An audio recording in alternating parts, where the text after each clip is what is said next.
गुरुदेव महेश्वरा गुरु साक्षात् परब्रह्म तस्मै श्री गुरवे नमः। अज्ञानतिमिरान्धस्य ज्ञानाञ्जनशलाकया चक्षुरुन्मिलितं येन तस्मै श्री गुरवे नमः। अखण्डमण्डलाकारं व्याप्तं येन चराचरं तत्पदं दर्शितं येन तस्मै श्री गुरवे नमः। ईश्वर गुरुरात्मेति मूर्तिभेदविभागी व्योमवद्व्याप्तदेहाय दक्षिणामूर्तये नमः।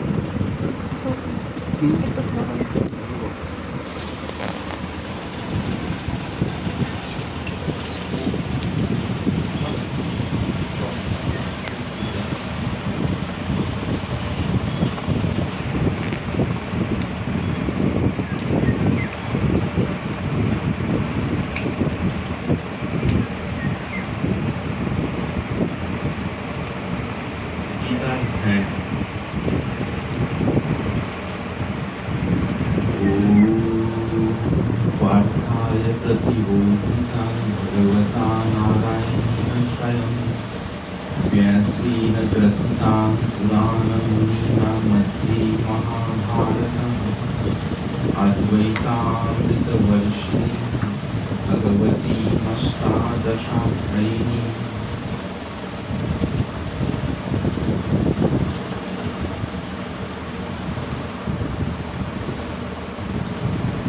अमृतामनुसन्धतामि भगवद्गीते भवद्वेषिणि नमस्ते व्यासविशालबुद्धिपुल्लारविन्दायतपत्रनेत्र येन त्वया भारततैलपूर्णः प्रज्वालितज्ञानमयः प्रदीपः प्रपन्नपारिजाताय तत्रवित्रैकपाणये अश्वत्थामविकर्णघोरमकरादुर्यधनावर्तिनी सोत्तीर्णा खलु पाण्डवैर्नटिकैवर्तति केशवे पाराशार्यः वचः सरजममलं गीतार्थगन्धोत्कटं नानाभ्यानककेशरः हरिकथासम्बोधना बोधितम् लोके सत्यन सत् पदैरहरः प्रीयमानं मुदा भुवान् भारतपङ्कजं कलिमलप्रध्वंसिनः श्रेयसि मूकं करोति वाचालं पङ्गुं लङ्घयति गिरिं यत् कृपातमहं वन्दे परमानन्दमाधवम् यं ब्रह्मा वरुणेन्द्र रुद्रमरुतः स्तुवन्ति दिव्यैः स्तवैः वेदैः साङ्गपदक्रमनिषदैः गायन्ति यं सामगाः ध्यानावस्थिततद्गतिं मनसा पश्यन्ति यं योगिनः यस्यान्तं न विदुः सुरासुरो गणाः देवाय तस्मै नमः।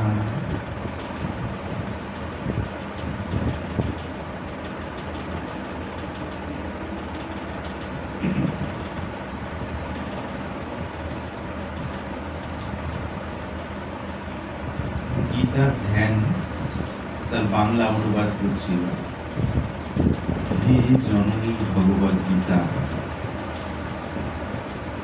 আপনি স্বয়ং ভগবান শ্রীকৃষ্ণ কর্তৃক অর্জুনকে গীতা, প্রাচীন মহর্ষি ব্যাসদেব কর্তৃক মহাভারতের মধ্যে ভীষ্ম পর্বে 25 হইতে 42 পর্যন্ত শ্লোকে 18 অধ্যায় প্রথিতা, অষ্টাদশ অধ্যায় রূপিণী, অদ্বৈত তত্ত্বরূপ অমৃতবর্ষী, সংসার নাশিনী ভগবতী, আমি আপনার ধ্যান করি। হে মহামতি ব্যাসদেব,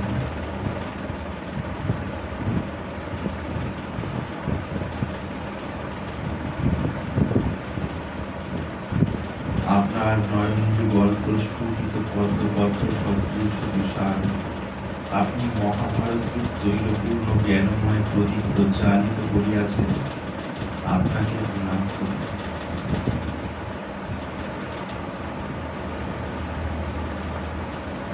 শরণাগতের কল্প বৃক্ষ তুল্য অশ্ব চালন হেতু এক হস্তে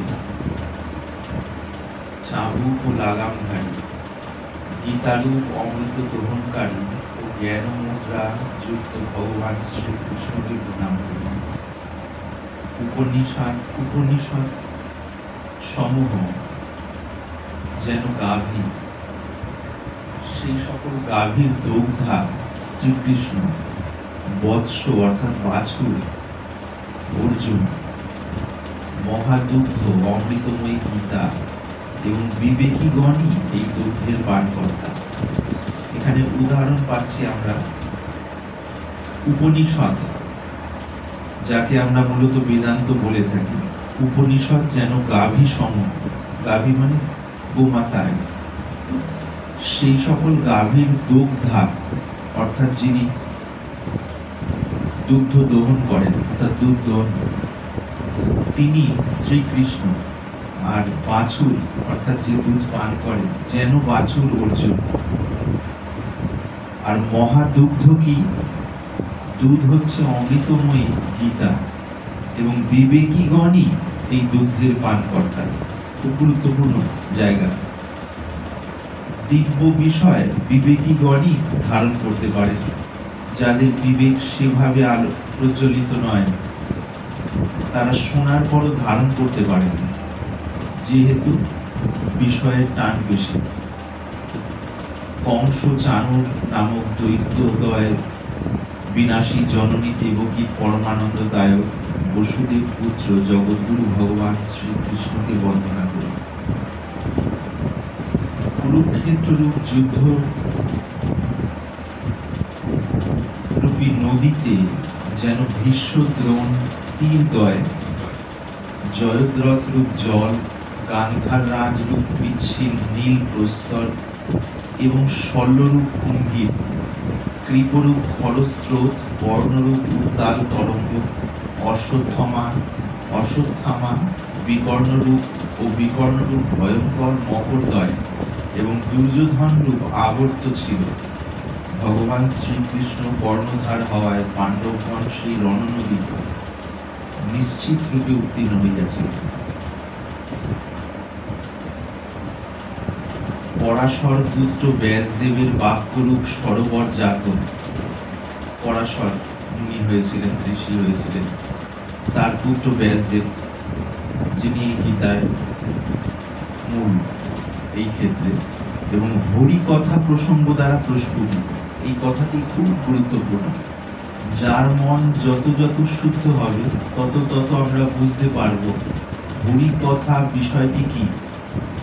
এই শব্দটিকেই নতুন থেকে নতুন ভাবে চেনা হবে এবং মনের পবিত্রতা যত বাড়বে এই শব্দের মহিমা ভেতরে টের পাওয়া হবে এবং তার সঙ্গে সঙ্গে অনুভূতি প্রকার হতে থাকে। আর মনের মলিনতা বিশেষ থাকলে এটি একটি শব্দ মাত্র সাধারণভাবে। হরি কথা প্রসঙ্গ দ্বারা প্রস্ফুটিত, নানা আখ্যান রূপ কেশরযুক্ত, যে পদ্মের মধু এই জগতের সজ্জন রূপ ভ্রমরগণ নিত্য পান করেন, কলি কলুষ নাশক গীতারূপ তীব্র সুগন্ধযুক্ত অমল মহাভারত রূপ সেই পদ্ম আমাদের কল্যাণের কারণ, যাহার কৃপায় বাক শক্তিহীন বাগ্মী হন, পঙ্গু গিরি লঙ্ঘন করতে সক্ষম হন। আমি সেই পরমানন্দ স্বরূপ মাধবকে বন্দনা করি। ব্রহ্মা, বরুণ, ইন্দ্র, রুদ্র, মরুদ্গণ দিব্য স্তব দ্বারা যাহার স্তব করেন,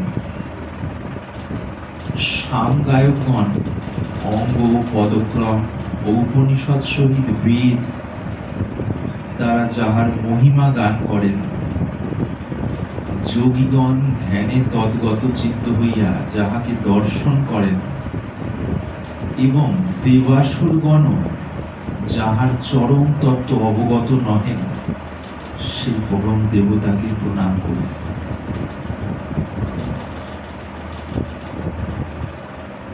এখানে আমি খুব বিস্তৃত ভাবে যাচ্ছি না, বিস্তৃত বর্ণনা হলে তারপরে এগোতে একটু দেরি হবে।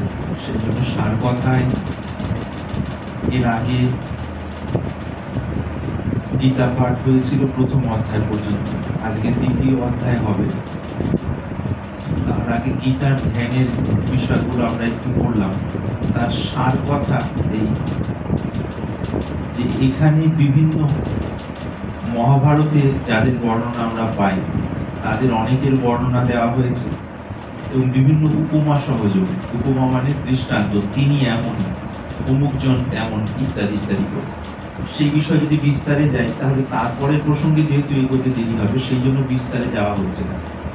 তবে সার আমরা এইটি বুঝবো, যার কৃপায় বাক শক্তিহীন বাগ্মী হন, এটা সত্যি। পঙ্গু গিরি লঙ্ঘন করেন।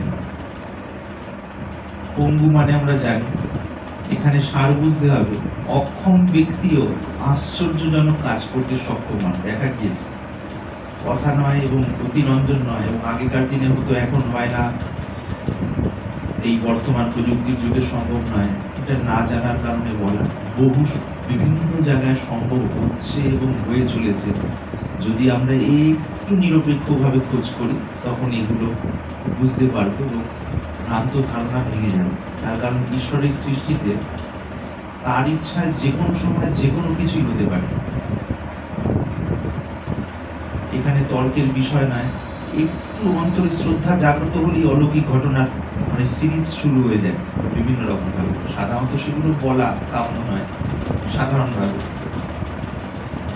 যেগুলোকে আমরা বিরাট বিরাট অলৌকিক বলি, ওগুলো খুব সাধারণভাবে শ্বাস প্রশ্বাসের মধ্যে হতে থাকবে। সময় বিশেষে ভক্তের নিয়ন্ত্রণ থাকে না, ভক্ত চানও না, ভক্ত তো সমর্পিত প্রাণ। নিয়ন্ত্রণ মানেই কর্তার প্রাধান্য, আর সমর্পিত প্রাণ মানে তার ইচ্ছায় হাওয়ার মতো হতে থাকা আর কি, স্বাভাবিক। তো সেইটি পঙ্গু গিরি লঙ্ঘন করে। আমি সেই পরমানন্দ স্বরূপ মাধবকে বর্ণনা করি। অদ্ভুত বিষয়, এটি আবারও বলা হচ্ছে, বারবার বেশ কিছু জিজ্ঞাসুর মনে এই প্রশ্নটি থাকছে যে আমরা যদি অদ্বৈত তত্ত্বের অনুসন্ধানী হই বা নির্বাণ লাভে ইচ্ছুক হই বা ব্রহ্ম তত্ত্বের উপলব্ধি যেন হৃদয়ে নেমে আসুক বা শুদ্ধ বুদ্ধিতে নেমে আসুক, এইটি চাই, তাহলে সাকার উপাসনা কি কাজে? সাকার উপাসনা তো বাধা। সাকার উপাসনা মানে এই যে রূপ বিভিন্ন ভ্রান্ত ধারণা, কালকেও বলা হলো, আজকে হালকা বলে এগিয়ে চলি।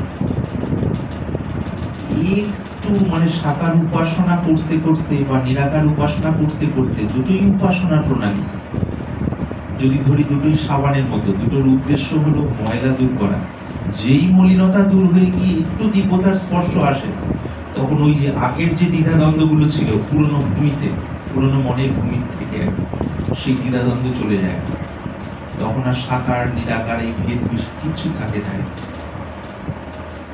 এইটি বিষয়টি এক আনন্দই সব সমাধানের মূল। এখানকার সমাধান নয়, এখানে যখন ভরে যায় আমরা জানি, তখন এখানকার আর সমাধানের কোনো প্রয়োজনীয়তা থাকে না। আমরা প্রায় অনেকেরই অভিজ্ঞতা, বা বড়দের তো প্রায় সকলেরই অভিজ্ঞতা বলে মনে করি, কারো প্রতি বিরূপ ভাব রয়েছে কোনো মানুষ, কাউকে পছন্দ করি না, তার যে দৃষ্টিকোণ বা বিচার বিশ্লেষণ সেটা আমার মনের মতো নয়। হঠাৎ করে পথে দেখলে যে কেন দেখলাম, এবার এড়িয়ে যাওয়ার জন্য কোনো রাস্তা খুঁজি, বা লৌকিক কিছু শিষ্টাচার দুটো একটা কথা বলে হয়তো চলে যাই, বা অন্য কোনো ভাবে ওই বিরক্তির রেশটা বেশ কিছু সময় থাকে। এই যে মানুষটির কথা বলা হলো, যার মনে বিরক্তির রেশ থাকে, তিনি হঠাৎ আধ ঘন্টা আগে খুবই আনন্দের কোনো খবর পেয়েছেন, জাগতিকভাবে আনন্দের খবর যদি চট করে ধরি, লটারি পাওয়া, অনেক টাকা লটারি পেয়েছেন, কয়েক কোটি টাকা একসাথে। তিনি খুবই আর্থিক অভাব অনটনের মধ্যে দিয়ে চলেন, বা মোটামুটি হঠাৎ করে পাওয়াতে এত বেশি আনন্দ, বাইরে দৌড়ে যাচ্ছেন কিছু কিনে আনতে, বা বেশ কিছু মানুষজনকে বলেছেন ঘরে বাইরে দৌড়ে যেতে গিয়ে সেই মানুষটির সাথে দেখা, তখন হাসতে হাসতে হাত জোড় করে, দাদা কেমন আছেন আপনি? এবং সেই দাদা কেমন আছেন আপনি এর মধ্যে আসে দেশের বিদ্বেষের ভাবটা প্রায় নেই। তার কারণ আনন্দে তো ভেতরটা গদগদ হয়ে গেছে। এর দ্বারা আমরা কি বুঝবো? এখানে যখন আনন্দ পর্যাপ্ত মাত্রায় আসে, এর কাজ নেই। মানে বরবধূর মিলন হয়ে গেলে ঘটকের যে আর যেমন কোনো কাজ থাকে না, তো এ যে এক সময় সাহায্য করেছিল ওদিকে নিয়ে যাওয়ার জন্য, ইতিবাচক ভাবে যদি ধরে, এর সাহায্য করার যে কাজটি সেটি ফুরিয়েছে, এবার সরাসরি খেলা এখানে শুরু হয়ে গেছে। এই হলো বিষয়, আসল হলো ওই হৃদয়ের ওই বিষয়টি আর অতি স্থূল ভূমিতে ধরে রাখে মানুষকে, এগুলো দেয়। আচ্ছা, প্রথম অধ্যায়ে আমরা পেয়েছি, প্রথম অধ্যায়টি হলো শ্রীমদ্ ভগবদ গীতার। আচ্ছা, এখানে আরেকটি বিষয় পরিষ্কার করে দিই, প্রাসঙ্গিক ছোট ছোট বিষয়, আমাদের অনেক সময় সংশয় থাকে।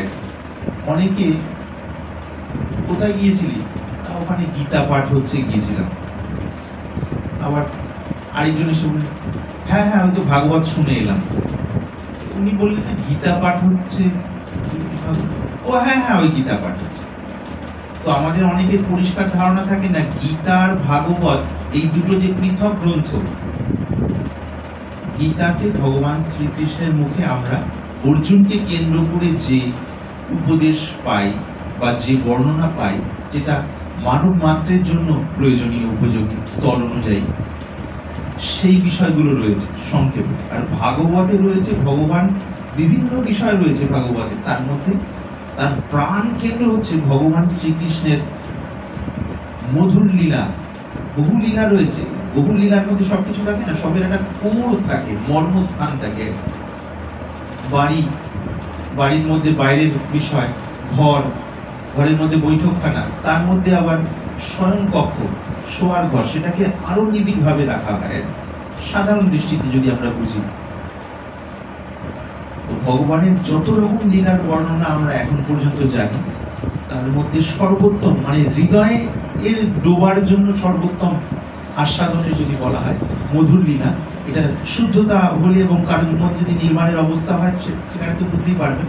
তার আগে সাধনের অবস্থায় যত যত শুদ্ধতা আসে, তখন এই বিষয়গুলো একটু একটু ভগবত কৃপায় পরিষ্কার হয়। না হলে জীবনমুক্ত হলে, ইষ্ট দর্শন হওয়ার পর এই লীলা বিষয় শোনার অধিকারী বলা হয়। তবে ভগবানের বিশেষ কৃপায় যার কারো মনে সেরকম ভাব জেগে যেতে পারে, যদি তিনি চান। আমি ক্রম অনুযায়ী যেটা সেটা বললাম। আর তখন আর ভেদ বুদ্ধি থাকে না, যে দ্বন্দ্ব, কোন রকম দ্বন্দ্ব, কোন বিষয়, সবকিছু মিটে যায়। তো এখানে আমরা এটা পড়ছি গীতা, ভাগবত হল লীলা গ্রন্থ মূলত, গীতা বিষয়। তো গীতায় গল্প আকারে আমরা বলে দিই সংক্ষেপে, তাহলে প্রথম অধ্যায়টা হয়ে গিয়ে দ্বিতীয় অধ্যায় কয়েকটা শ্লোক। মহাভারত যারা দেখেছি টিভিতে বা যেটুকু শুনেছি, সব মিলিয়ে সার কথা হলো মহাভারতের দুটো পক্ষ আমরা পাচ্ছি, কৌরব এবং পাণ্ডব পক্ষ। আর কি এক কথায় বলতে গেলে এর বিভিন্ন স্তরের ব্যাখ্যা হয়, আধ্যাত্মিক ব্যাখ্যা হয়, যোগ ব্যাখ্যা হয়, কর্মযোগের ব্যাখ্যা হয়, অনুতত্ত্বের ব্যাখ্যা হয়, আবার আরো বহু দৃষ্টিকোণ, তাহলে বিস্তৃত হবে, সেদিকে যাব। খুব সাধারণ শাব্দিক অর্থে নেব আর কি। শাব্দিক অর্থ নিয়ে, তার কারণ কি, ওই বিভিন্ন রকম ব্যাখ্যা হলে ওই ব্যাখ্যাগুলো মনের মধ্যে ঘুরে একটা জায়গা দখল করবে, তাহলে সাধনের জন্য জায়গা আগে থেকেই দখল হয়ে থাকবে, তখন বিশুদ্ধ অনুভূতি করতে দেরি হয় আর কি। বুদ্ধিপক্ষ প্রবল হয়ে যায়, জটিল হয়ে যায়, হৃদয় পক্ষ তখন গৌণ হয়ে গেলে আর কি অসুবিধা। কৌরব পক্ষ মন্দ পক্ষ, পাণ্ডব পক্ষ ভালো পক্ষ, সোজা কথায়।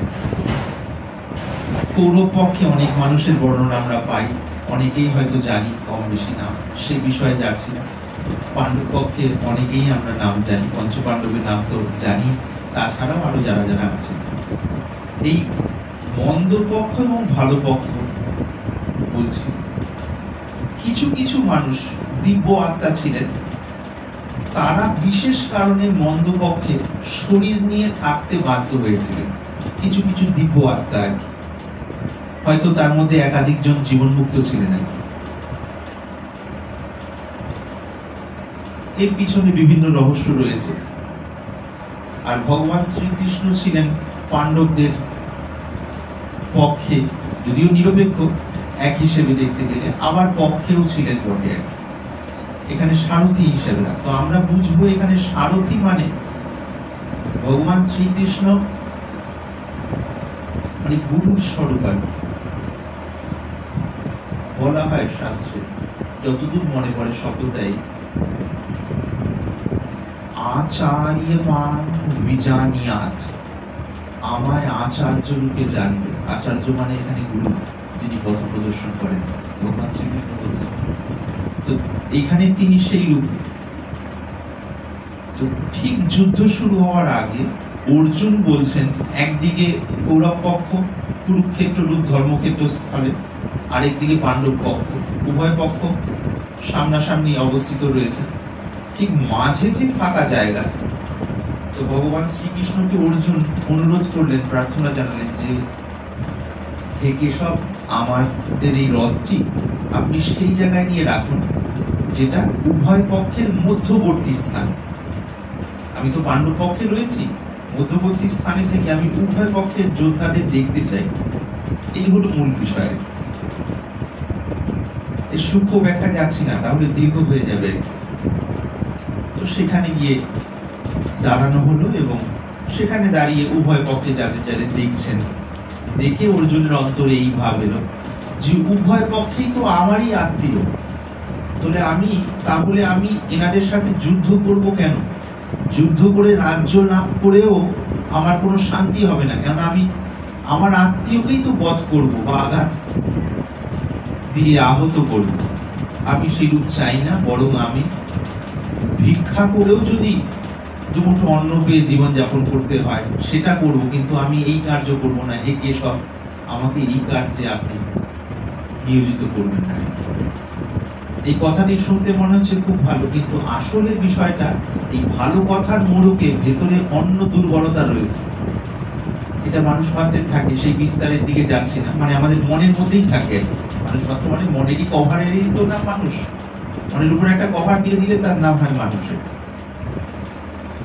তো সেই দুর্বলতা কিরকম? অনেক সময় আমাদের ভেতরে আছে দুর্বলতা, না আমি আজকে উপবাস করছি, ভালো লাগছে না, না ভালো লাগছে না, আমার খুব ইচ্ছা উপবাস করার, পরে জানা গেল তার শরীর খারাপ বা গ্যাস বা অন্য অসুবিধে, কিন্তু লোকেদের বলে দেওয়া হলো আজকে উপবাস করছে, লোকের তরফ থেকে প্রশংসা এলো, অহং সেটা খেয়ে আরো পুষ্ট দিব্য আরো বেশি আরাম হয়ে গেল।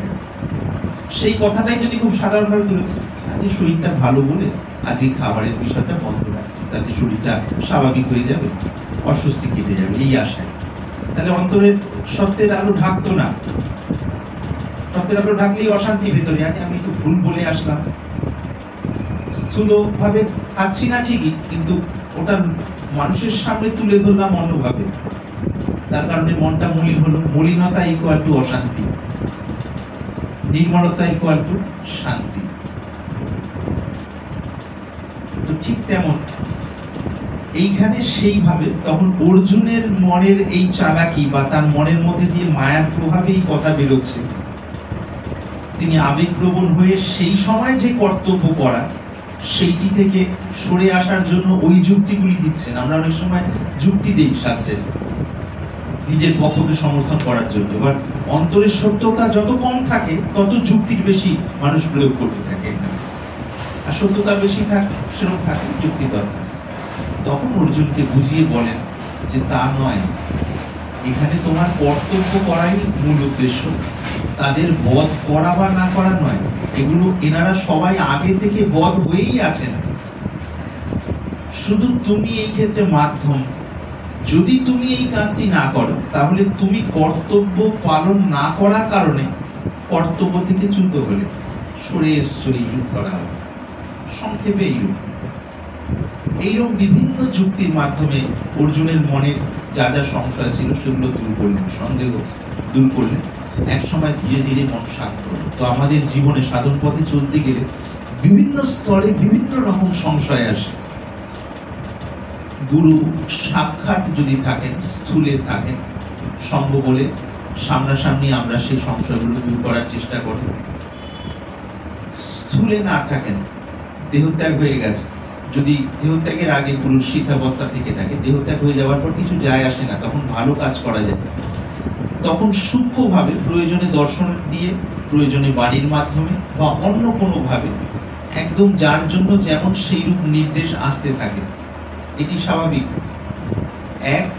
আর আরেকটি হলো জাগ্রত অবস্থায়, গুরু থাকাকালীন অবস্থায়, অর্থাৎ শরীর থাকাকালীন অবস্থায় মনের মধ্যে যখন বিভিন্ন সংশয় আসবে, সেই সময় যদি নাম ধরে আমরা মগ্ন হই, সংশয়গুলোকে গুরুত্ব না দিয়ে, কিছু সময় পর মন যখন আরো গভীরে যাবে, সেই সংশয়ের উত্তর পেতে থাকবো।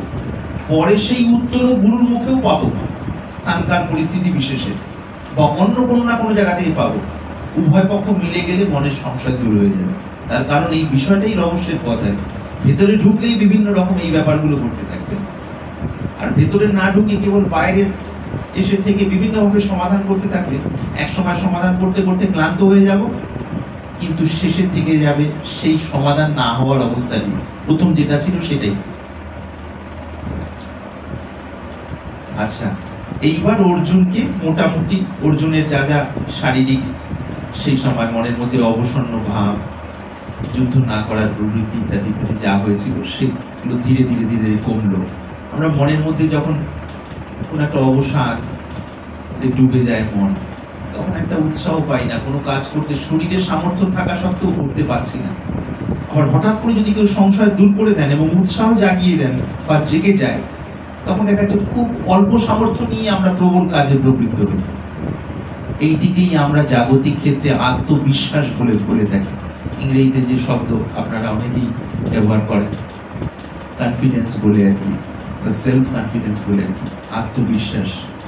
এই আত্মবিশ্বাস যদি ভেতর থেকে আসে, অনেক ভালো কাজ করা যায়। এবং আত্মবিশ্বাস তখনই সুন্দরভাবে আসবে যদি আমি আমার নিজের বিবেক অনুযায়ী চলার চেষ্টা করি। নিজের বিবেক মানে যেটা আমরা অনেক সময় কথা বলেছি, শাস্ত্র বাক্য সমর্থিত বিবেক আর কি। তো এইবার আমরা দ্বিতীয় অধ্যায় শুরু করব। গীতায় দ্বিতীয় অধ্যায়টিকে বলা হচ্ছে সাংখ্যযোগ। জিজ্ঞেস করা হয়েছিল গীতা পাঠ আবার শুরু হবে কবে, তো উত্তর এসেছিল ঠিক সময় মতো হবে, যখন আগ্রহ বাড়বে এবং সেইভাবে যোগাযোগও হবে আর কি। যেহেতু একটুখানি করে বন্ধ হয়ে গেছিল আর কি। তো দ্বিতীয় অধ্যায় সাংখ্যযোগ, এইটি যারা আত্মানুসন্ধানের দিকে প্রবৃত্ত হন, বিশেষ করে হরিদ্বার থেকে নিয়ে গোমুখ পর্যন্ত দর্শনামী সম্প্রদায়ের যত সন্ন্যাসী আছেন উত্তরাখণ্ডে বা তারপরে তপোবন বা দক্ষিণ ভারত, নর্মদা তট বা ভারতবর্ষের বিভিন্ন জায়গায় ছড়িয়ে আছে দর্শনামী সম্প্রদায়ের সন্ন্যাসী। দর্শনামী সম্প্রদায়ের মূলকে আচার্য শঙ্কর, আদি শঙ্করাচার্য বলা হয়, যার দক্ষিণ ভারতে জন্ম। তাকে কেন্দ্র করে দর্শনামী সম্প্রদায়ের সূচনা হয়। অর্থাৎ সন্ন্যাসীদের যে ধারা, বৈষ্ণবী ধারা একরকম, সন্ন্যাসীর ধারা একরকম, কিছু কিছু বৈচিত্র্য আছে, সবগুলোই নিজের নিজের জায়গায় উৎকৃষ্ট আর কি। তো সেই ধারায় তাদের আত্মানুসন্ধানের যেটা মূল বিষয়, আত্মানুসন্ধান মানে নিজেকে খোঁজা, আমি কি সেটাকে চেনার জন্য বুদ্ধি তো জগতের ক্ষেত্রে কাজে লাগছে, এবার জগতের ক্ষেত্রে প্রয়োজনীয় কাজে লাগিয়ে এবার তাকে অন্তর্মুখী করে ভেতরের দিকে কিভাবে কাজে লাগানো যায়। এই ভেতরের দিকে যে খোঁজার যে প্রক্রিয়া, যাকে বলা হচ্ছে আত্মানুসন্ধান, আত্মার অনুসন্ধান, আত্মানুসন্ধান, নিজেকে জানার জন্য চেষ্টা, যে শাস্ত্রে বিশেষভাবে বলা হয়েছে সেটা হলো সাংখ্য দর্শন বা সাংখ্য যোগ বলতে পারি। এই সাংখ্য যোগ বা সাংখ্য দর্শনের মূল যিনি হচ্ছেন প্রণেতা, তিনি হচ্ছেন, নাম অনেকেই জানেন, কপিল মুনি, যার আশ্রম রয়েছে গঙ্গাসাগরে। মূলত আরো বিভিন্ন জায়গায় থাকতে পারে, মূলত যেটা সাধারণ মানুষ আমরা জানি গঙ্গাসাগরের। কপিল মুনি হচ্ছেন সাংখ্য দর্শনের প্রণেতা, যিনি তার মাতা দেবহূতিকে এই আত্মজ্ঞানের শিক্ষা দিয়েছিলেন, মাকে সন্তান শিক্ষা দিয়েছিলেন। নবদ্বারে দেহি পুরম, 9 দ্বার যুক্ত এই শরীরটি, 9টি দ্বার যুক্ত, দ্বার মানে দরজা, 2টো দ্বার চক্ষু, 2টো দ্বার, 2টো নাসারন্ধ্র, 2টো দ্বার, 2টো কর্ণের, 6টি হয়ে গেল, 6টি, 7টি, তারপর রয়ে গেছে মলদ্বার এবং মূত্রদ্বার, 8টি এবং 9টি। মায়েদের ক্ষেত্রে জন্মদ্বার, অর্থাৎ আমাদের জন্মের যে স্থান সেটি নিয়ে একটি বেশি। তো সাধারণভাবে 9টি দ্বারের কথা তো আমরা বুঝতে হবে, এই যে 9 দ্বার, 10টি দ্বার, তার মানে দরজা আর কি, সোজা কথায় দরজা। আমরা তো এই ক্ষেত্রে সম্যক দর্শন থেকে বঞ্চিত প্রায় সবাই, এইগুলোকে দ্বার হিসেবে আমরা ঠিক বুঝতে পারি না, যেহেতু এক একটা দ্বার বা এক একটা বিষয় সংক্রান্ত নিয়ে মানে বিষয় নিয়ে এক এক রকম ধারণা তৈরি হয়ে গেছে। সেই ক্ষেত্রে যে স্বচ্ছ ধারণা, যেগুলো দ্বার মাত্র, এক একটা দ্বারের এক একটি কাজ, তার মানে দরজা, এই যে এক একটা দ্বারের এক একটি কাজ, এই স্বচ্ছ বিবেকে বুদ্ধিটা দাঁড়িয়ে যে সমতায় স্থিত হয়ে যাওয়া, ভেতরে কিন্তু পরন্তর যে নড়ে যাওয়া সেইটি না থাকা, এই অবস্থাটি দুর্লভ। সাধারণত এই 9 দ্বার যুক্ত বা 10 দ্বার যুক্ত এই কথাটি জানি, কিন্তু যদি এতে উপলব্ধি হয় তাহলে মাতৃ শরীর এবং পিতৃ শরীর, অর্থাৎ পুরুষ শরীর এবং স্ত্রী শরীর, উভয় শরীরের প্রতি পরস্পরের সমদৃষ্টি লাভ হবে। এই সমদৃষ্টিটি আত্মজ্ঞান হলেই হয়। তার বিভিন্ন ধারা রয়েছে অবশ্য, সংস্কার যার যেমন সেভাবে। তো মা দেবহূতিকে কপিল মুনি এই সাংখ্য যোগের জ্ঞান তার সামনে তুলে ধরেছিলেন সন্তান হওয়া সত্ত্বেও, আর মা দেবহূতি সেটি গ্রহণ করেছিলেন। সেই সাংখ্য যোগের বিষয়ে গীতাতেও বর্ণনা পাচ্ছি, ভগবান শ্রীকৃষ্ণ শ্রীমূর্তিকে পাচ্ছি অর্জুনকে কেন্দ্র করে। তার হয়তো কয়েকটা শ্লোকে আমরা পড়ব, কয়েকটা শ্লোক। 2য় অধ্যায় सांख्य योग संजय उवाच तं तथा कृपया विष्टं मश्रुपूर्णकुलक्षिणं विषीदन्तमिदं वाक्यम् उवाच मधुसूदनः। সঞ্জয় বললেন, সঞ্জয়কে ব্যাসদেব দিব্য দৃষ্টি দিয়েছিলেন, তিনি এক জায়গা থেকে আরেক জায়গায় দেখার ক্ষমতা পেয়েছিলেন। এটি সম্ভব, তখনকার সময় হতো, কেবল নয় এখনকার সময়ও হয়, এবং আমাদের গুরু ভাইদের মধ্যে এখন উপস্থিত আছেন যার অনেক আগেই এক জায়গা থেকে অন্য স্থানে দেখার সামর্থ্য এসেছে। গঙ্গোত্রী ওই অঞ্চল, ওখানে এক সময় ছিলাম অল্প কিছু সময়। ওখান থেকে দক্ষিণ কলকাতায় বারুইপুরে তার দাদা কোন সময় কিরম জামা পরছেন, কিভাবে যাচ্ছেন, কোন জায়গাতে, এটা কল্পনা নয়, যথার্থ জানলে বলি, না জানলে বলি না, সেই জন্য জোর দিয়ে বলছিলেন, আর মিথ্যে বলি না, চেষ্টা করি সাধারণভাবে। তো সেই ক্ষেত্রে যখনই দূরদর্শনের বিষয়টা করলো, দূরদর্শন মানে এক জায়গা থেকে আরেক জায়গায়, যদিও সাধকের প্রথমে নিয়ন্ত্রণ থাকে না, খুবই কম, কয়েক সেকেন্ডের জন্য আসে বিষয়গুলো আকস্মিক ভাবে, প্রথমে ভ্রান্তি সৃষ্টি হয়। এখন সুবিধা আছে কি, কোনো জায়গায় এরকম দর্শন শুরু হলে 2-4-5 বার বা কয়েকদিন হলে মানুষ ফোন করে আমরা নিশ্চিত করতে পারি, সেই মানুষটিকে বলবো না কি কারণে আমি করছি, এমনি কোথায় আছে কিভাবে, যখন মিলে যাবে, প্রত্যেকটাই মিলে যাবে, যে 10টায় 9টা মিললো, একটা মিলবে না তা নয়, আসল জিনিস সম্পূর্ণ মিলে যায়। কেন এগুলো কাকতালীয় কোনো ব্যাপার না, একদম টু দ্য পয়েন্ট হয় আর কি। যখন মিলে যাবে তখন বুঝতে পারবো তার মানে ভিতরের ব্যাপার খুলেছে। তবে প্রথমে নিয়ন্ত্রণ থাকে না, পরে আস্তে আস্তে নিয়ন্ত্রণ হয়, এবং সাধকের যদি বৈরাগ্য আরো তীব্র হয় তখন এই ক্ষমতাগুলো চলে গিয়ে এবার দিব্য ভূমির দিকে মন চলে যায়। আর বৈরাগ্য একটু কম থাকলে এই অবস্থায় দীর্ঘদিন থেকে অনেক বছর থাকা হয়, কারো এই সমস্ত অবস্থার মধ্যে থাকতে থাকতে দেহত্যাগ হয়ে যায়।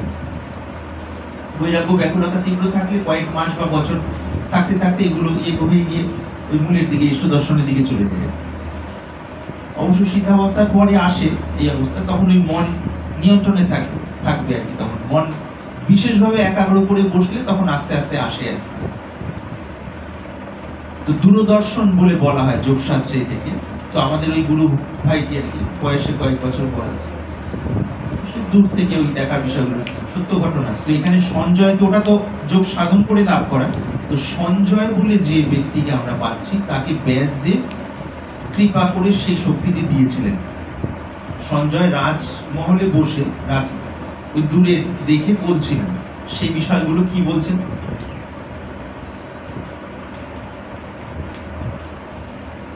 আচ্ছা, কয়েকটা পড়ে যাই একসাথে, তারপর অনুবাদ করলে সুবিধে হবে আর কি। শ্রী ভগবান উবাচ তস্মলমিদং বিষমে সমুপস্থিতম অনার্য জুষ্ট सर्ग्यमकीर्ति कर्मर्जुन क्लैव्यं मास्म गमः पार्थ नैतत्तम्यु पद्धति शूद्रं हृदय दौर्बल्यं त्यक्तोत्तिष्ठ परन्तप।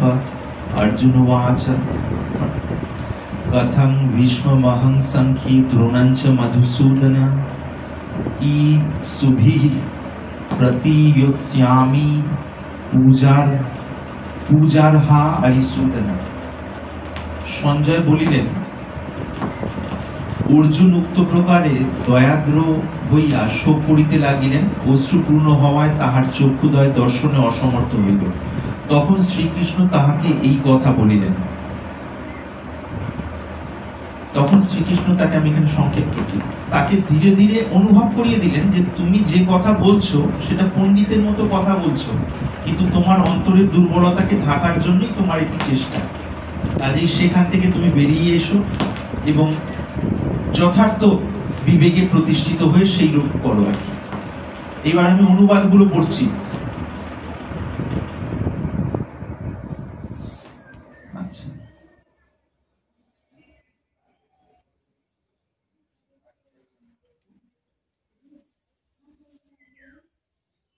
এইভাবে অর্জুনকে ধীরে ধীরে জাগাচ্ছেন যে তোমার কথা আসলে খুব মাইক, নিজ দুর্বলতা সমর্থনের জন্য।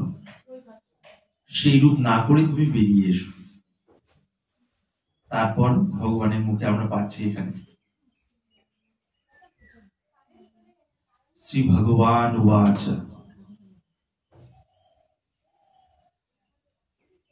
যাহাদের জন্য শোক করা উচিত নয় তাহাদের জন্য তুমি শোক করিতেছ, অথচ প্রাজ্ঞের মতো কথা বলিতেছ। পণ্ডিতগণ মৃত বা জীবিত কাহার জন্য শোক করেন না। এখানে পণ্ডিত মানে বই পড়ে কেবল পুঁথিগত জ্ঞানী যাদের মূল, তাদের কথা নয়। আত্মজ্ঞানের উপলব্ধি যাদের হয়েছে তাদেরই এখানে পণ্ডিত বলা হচ্ছে। তার কারণ পুঁথি পড়া অবস্থায় তখন শোকের বিষয়টা তো দূর হয় না। কিছু নতুন কিছু জানলাম, শব্দ মাত্র বা খবর বা সূচনা, কিন্তু মনের মৌলিক যে মাইক অবস্থাটা সেটার পরিবর্তন তো হয়নি। কাজে শোক ইত্যাদি থাকে সেখানে। তো অর্জুনকে বলছেন যে তুমি পণ্ডিতের মতো কথা বলছো, কিন্তু ভেতরে তো শোকের অবস্থা রয়েছে। পূর্বে আমি কখনো ছিলাম না এমন নয়, তুমিও কখনো ছিলে না এমন নয়, আমরা সবাই ছিলাম, তবে মায়ার প্রভাবে আমরা ভুলে গিয়েছি। তোমার আর আমার মধ্যে পার্থক্য, আমি জানি যে আমি ছিলাম। এই করে ধীরে ধীরে বর্ণনা দিচ্ছেন। এখানে খুব রহস্য আছে। ভগবান শ্রীকৃষ্ণ যখন বলছেন এই কথাগুলো, এক একটা কথা এক একটা স্ট্যান্ড পয়েন্ট থেকে, স্ট্যান্ড পয়েন্ট মানে এক একটা মনোভূমি থেকে আর কি। যখন আমি কখনো ছিলাম, আমি বিভিন্ন সময় ছিলাম, কিন্তু তুমিও ছিলে, কিন্তু তুমি জানো না, তখন শুদ্ধ জীবাত্মা হিসেবে বলছেন। আর বিশুদ্ধ পরমাত্মা হিসেবে যখন বলবেন, তখন ছিলাম, আছি এবং থাকবো এই শব্দ নয়, সর্বদাই আমি আছি সবকিছুর মধ্যে, এই পরম স্বরূপ হিসেবে বলছেন। তার থেকে এক ধাপ বন্ধন স্বীকার করে বিশুদ্ধ জীবাত্মা হিসেবে, হ্যাঁ বহু জন্ম আমার হয়েছে কিন্তু আমি সেটা জানি, তুমি জানো না। এটা হলো জীব ভূমির শুদ্ধ অবস্থা। তারপর অদ্বৈত ভূমির কথা, যেখানে পরমাত্ম ভূমি। তারপর বলছেন, যেটা প্রয়োজন মনে হচ্ছে সেইভাবে পড়ছি, সংক্ষেপ করে দিচ্ছি। যেমন দেহীর, অর্থাৎ যিনি দেহ ধারণ করে আছেন তাকে দেহী বলা হচ্ছে। দেহ আর দেহের মালিক যিনি দেহী, আত্মা আর কি দেহী, দয়কার হয় দীর্ঘী। যেমন দেহীর এই দেহে কৌমার, যৌবন ও জরা ক্রমে উপস্থিত হয়, তাতে দেহীর কোনো পরিবর্তন হয় না। সেইরূপ দেহান্তর প্রাপ্তিতে দেহী অবিকৃত থাকেন।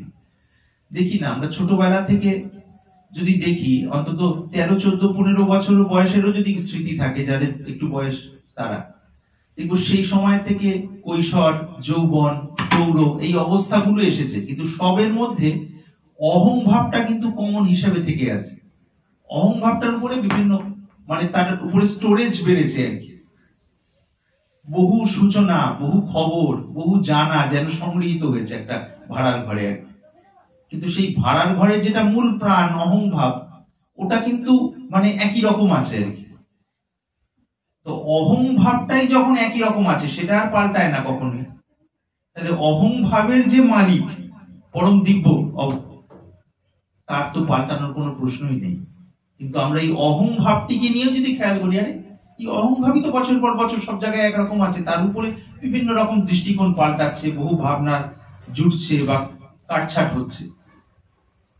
তাহলে দেখা যাবে যে আমাদের সেই কর্তা যুক্ত যে অহং ভাব, তার সাথে যুক্ত কিশোর অবস্থা, অর্থাৎ ছোটবেলার পরের অবস্থা, বা আরো ছোটবেলার অবস্থা, যুবক অবস্থা অর্থাৎ যৌবন, তারপর প্রৌঢ় অবস্থা, এই অবস্থাগুলো পাল্টে পাল্টে যাচ্ছে। কিন্তু তার মধ্যে কিন্তু এগুলো থেকে সম্পূর্ণ নির্লিপ্ত ওই কর্তাযুক্ত অহং ভাবটা কিন্তু সম্পূর্ণ পৃথক রয়েছে। কিছু মানুষ এইটাকেই আত্মা বলে ধরে রাখেন, যারা বই পড়ে সমাধান করার চেষ্টা করেন এবং এইটাকেই একটা নিষ্ঠা জায়গায় দাঁড় করানোর চেষ্টা করেন। কিন্তু অদ্ভুত ব্যাপার, এই নিষ্ঠাটা হলেও যেহেতু মনের মধ্যে সেই শান্তি আসে না, সেই জন্য এই জ্ঞান সর্বদা অবিচল থাকে না। তাহলে এখানে সার কথা বুঝছি যে বিশুদ্ধ আত্মার উপরে শরীরের বিভিন্ন অবস্থা যেমন পাল্টায়, তাতে আত্মার যেমন কোনো পরিবর্তন হয় না, ঠিক এই শরীরটা পাল্টে গেলেও যদি তার আগে মুক্তির স্থিতি লাভ না হয়, আবার নতুন শরীর ধারণ হবে। তো ওই শরীর ধারণ হলো ভেতরে আত্মাটি অবিকৃত, অর্থাৎ অপরিবর্তনীয়, না পাল্টে যাওয়া অবস্থায় থেকে যাবে। এইভাবে ধীরে ধীরে ঢুকছেন। আচ্ছা, এখানে একটি গুরুত্বপূর্ণ, আগে হয়তো ভিডিওতে কিছু কিছু ক্ষেত্রে বলা হতো, দর্শনে একটা কথা ব্যবহৃত হয়, শাখা চন্দ্র ন্যায়। শব্দটা হলো শাখা চন্দ্র ন্যায়। শাখা মানে ডাল গাছের শাখা, চন্দ্র মানে জানি, ন্যায় মানে এখানে একটা তো ন্যায় দর্শন, আর এটা ন্যায় মানে মতন, লাইক, মানে লাইক হিম বলি না আর কি, তার মতো, বা গো অ্যাজ ইউ লাইক, যেমন খুশি সাজো, এই যে ব্যবহার করা হয় শব্দগুলো, সেখান থেকে এখানে ন্যায় মানে মতো আর কি। আবার ন্যায় দর্শন একটা রয়েছে, 6টা দর্শনের মধ্যে ন্যায় দর্শন একটা, মীমাংসা ইত্যাদি দর্শন, ন্যায় দর্শন। তো ওখানে বলা হয় শাখা চন্দ্র ন্যায়ের মূল পদ্ধতিতে, এইটা একটু আমরা যারা বুদ্ধি দিয়ে করে একটু মাথা খেলাই ভালো অর্থে, তাদের কাজের জিনিস আর কি। মানে এক একটা মূল সূত্র থাকে তো, যেটা ধরে ওই আলোটাকে নিয়ে নিয়ে এগোনোর আর কি। একটা ছোট বাচ্চাকে দেখানো হচ্ছে, মা দেখাচ্ছেন, দেখ ওটা গাছের গুড়ি, দেখেন আরেকটু উপরে দেখ, আরেকটু উপরে ডাল দুটো ভাগ হয়ে গেছে, সেখান থেকে একদিকে সরু ডাল বেরিয়ে গেছে, সরু পাতা টাতা রয়েছে এদিক সেদিক, কি দেখছি, ওই যে ওটা ডাল, তারপরে তারপরে আবার এরকম দুটো বেরিয়ে গেছে, ডাল শুনেছে শব্দটা, এবার মাথায় আছে, ওই যে সরু দুটো ডাল, ওই সরু দুটো ডালের মধ্যে দিয়ে ভালো করে দেখতো, ভালো করে দেখার পর কিছু দেখতে পাচ্ছি, বলে হ্যাঁ একটা চকচক করছে, কি ছোট্ট চাঁদ আর কি, চাঁদের ওই এক ফালি আর কি। তখন মা বলছেন ওইটা হলো দ্বিতীয়ার চাঁদ, অমাবস্যা হয়ে যাওয়ার পর প্রতিপদ, তারপর দ্বিতীয়াতে যে এক ফালি চাঁদ হালকা দেখা যায়, তো সেই চাঁদের প্রতি বাচ্চার দৃষ্টিকে নিবদ্ধ করার জন্য, অর্থাৎ তার চোখটাকে ওই দিকে নিয়ে যাওয়ার জন্য, সে যেন দেখতে পায়। চট করে বললে অনেক পাতার মধ্যে দিয়ে বুঝতে পারবে না, এটা দেখ, এটা দেখ, এটা দেখ, এটা দেখ, ওই করতে করতে হ্যাঁ ওই ডাল পর্যন্ত দেখেছে, সেটা মা বুঝতে পারছেন যখন, মা তখন তারপরে চাঁদের দিকে ইয়ে করলেন। এই জন্য মার্শাল আর্টসেও রয়েছে, মার্শাল আর্টসের সূত্র রয়েছে এই প্রাসঙ্গিক বিষয় আর কি। এক জায়গায় ব্রুস বলছেন, ওইদিকে দেখো, ওইদিকে দেখো, যাকে বলা হচ্ছে তিনি ওইদিকে না দেখে তার আঙুলের দিকে দেখে আছেন, ঠাস করে একটা তারপরে আঙুলের দিকে যদি দেখো, আমার আঙুল যেদিকে দেখাতে চাইছে ওই চাঁদ বা ওই দিকের যে গ্লোরি আর কি, দিব্যতা, সেটা তুমি মিস করবে।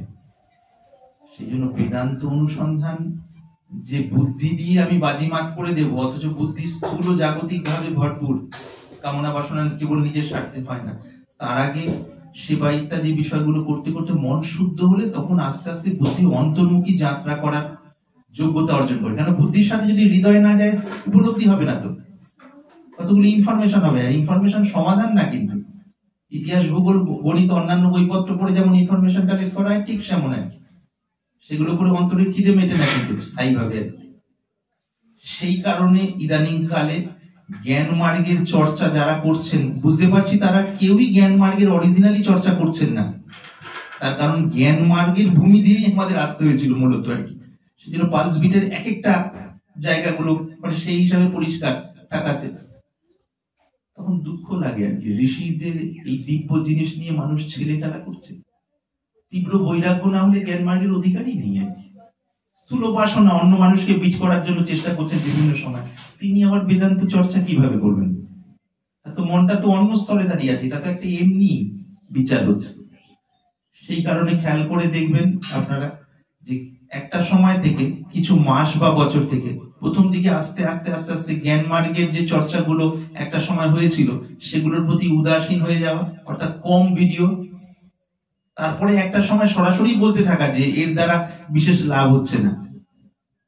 তার মূল কারণ সেটা বড় মানে আত্মপ্রবঞ্চনা হয় আর কি। 20-30 বছর বেদান্ত গভীরভাবে অধ্যয়ন করার পর দেখা যাচ্ছে যে ভেতরে একটা জটিলতা এসে গেছে। উপলব্ধির তো কোনো প্রশ্নই নেই, আগে স্বাভাবিক যে সরলতা ছিল সেটা নষ্ট হয়ে গেছে। আর স্বাভাবিক সরলতা নষ্ট হয়ে যাওয়া মানে তার পতন হয়ে যাবে আগের অবস্থা থেকে।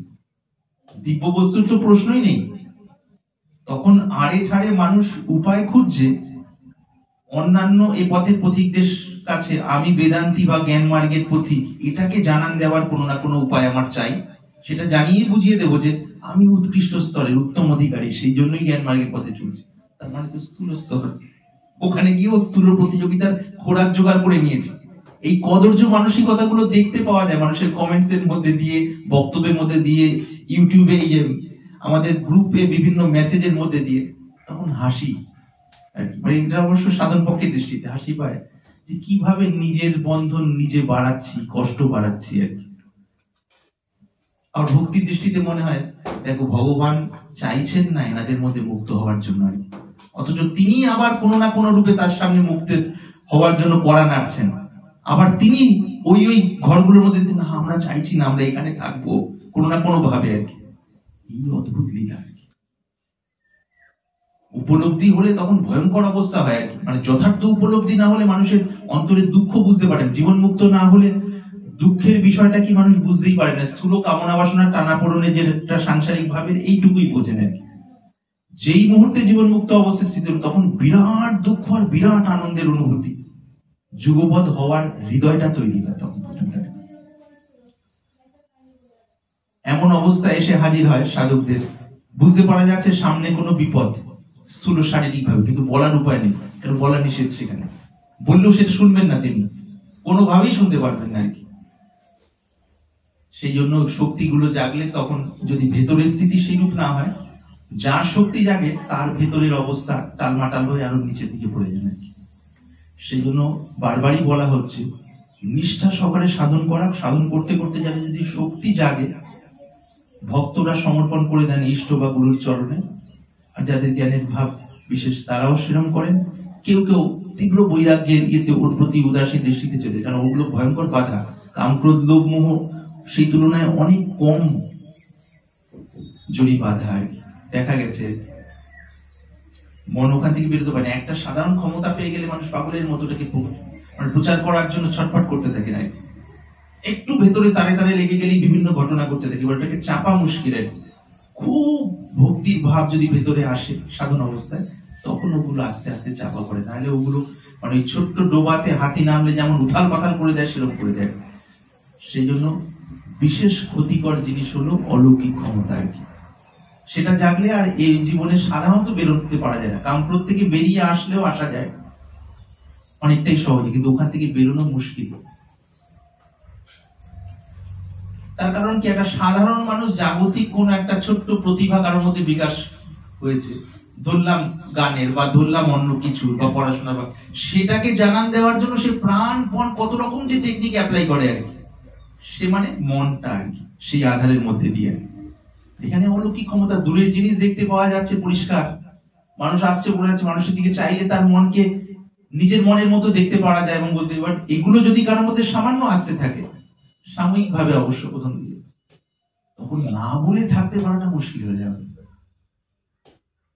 আর একবার আটকে গেলে অনেক বছর চলে যায় আর কি। 15-20 বছর কোনো ব্যাপারই না, 15-20 বছর বুঝতেই পারা যায় না ওইগুলো আস্বাদন করে করে। আর 15-20 বছর ওই যখনই বলা হচ্ছে প্রচুর মানুষের হই হয়, 15-20 বছর পর হুশ হলো কারো বিশেষ কৃপায়, সময়টা নষ্ট হয়ে গেল, ভেতরের কাম ক্রোধ লোভ মোহ মদ মাস্টার তো গেল না, আর তৃপ্তির খবরও পেলাম না, মাঝখানে এই খেলায় নষ্ট করে দিলাম 20 বছর। এবার 20 বছর ইয়ে করে যখন আবার টার্ন করতে চাইছি, আর মন লাগছে না, কেন 20 বছর তো ধ্যানের অভ্যাস নষ্ট হয়ে গেছে। সে তো ওই সিদ্ধিকে সম্ভব করছিল ক্ষমতা। শুনলে আশ্চর্য হবেন আপনারা, তখনও ছিল এখনো আছে। অন্ধকারে জলের নিচে দেখা যায় এইরকম ক্ষমতা আমাদের জানার মধ্যে একজন একজনকে দিয়েছিলেন। প্রায় 12 বছর পর এটা চলে যায়। ওটা যোগ সাধন করে প্রাপ্ত না, কারো মাধ্যমে কাউকে দেওয়া আর কি। সাধুদের মধ্যে এইরকম নিয়ম আছে, কারো কাছ থেকে কোনো বিধি যদি কেউ কিছু জানেন না, কোনো শিক্ষা, যার কাছ থেকে জানলেন তাকে, যিনি জানলেন তিনি হয়তো নিজের তরফ থেকে কোনো বিদ্যা দেন। এইরকম বিষয় রয়েছে, আদান প্রদান গুলো এইরকম চলে আর কি। যাই হোক, তাহলে আমাদের মূল উদ্দেশ্য কিন্তু সেই ভেতরের পুঁজিটি আর কি। তাহলে এবার ভগবান শ্রীকৃষ্ণ তারপর বলছেন, দেহান্তর প্রাপ্তি হলেও বিশুদ্ধ আত্মা অর্থাৎ তুমি অবিকৃত থাকো, অর্থাৎ একই থাকো। মৃত্যু দৈহিক বিকার মাত্র, এই জন্য দেহান্তর প্রাপ্তি বিষয়ে জ্ঞানীগণ মোহগ্রস্ত হবে না। আপনাদের একদম প্রত্যক্ষ, এখানে বইয়ের কথার বিষয় নেই, বিশ্বাসের জন্য বলা। সত্যি সত্যি আত্মতত্ত্বের উপলব্ধি হলে মৃত্যু ভয় থাকে না। মৃত্যু ভয় কেন থাকে না? শরীরের ব্যথা যন্ত্রণা সবই থাকবে, মৃত্যু ভয় এই জন্য থাকে না, শরীরের মৃত্যুর আগে মৃত্যুর ঘটনার যে উপলব্ধি সেটা হয়ে যায়, সেই কারণে থাকে না আর কি। শরীরের ব্যথা যন্ত্রণা সমস্ত বিষয়গুলো থাকবে, কিন্তু সেটা নিয়ে যে ভেতরে উদ্বিগ্নতা আন্তরিক ভাবে, সেটা সমূলে নাশ হয়ে যায়। লোক সমাজে থাকলে অনেক মহাত্মাদের দেখা গেছে যে সেগুলোর ভান করেন, না হলে মানুষজন বুঝতে পারবেন না তার সাথে। এই আর কি, মৃত্যু দৈহিক বিকার মাত্র আছে দেহান্ত প্রাপ্তিতে। হে কৌন্তেয়, কৌন্তেয় মানে অর্জুনকে বলা আছে, ইন্দ্রিয় সহিত বিষয়ের সংযোগ হেতু শীত ও উষ্ণ সুখ দুঃখ আদি দ্বন্দ্ব অনুভূত হয়, কিন্তু এই সকল দ্বন্দ্ব উৎপত্তি বিনাশী, অতএব অনিত্য। হে ভারত, ভারত মানে অর্জুনকে বলা হয়েছে, হে ভারত এই সকল সহ্য করো। এই সকল সহ্য করো মানে কি? সাধন, এগুলো সব সাংখ্য যোগের শুরু হয়ে গেল আস্তে আস্তে করে।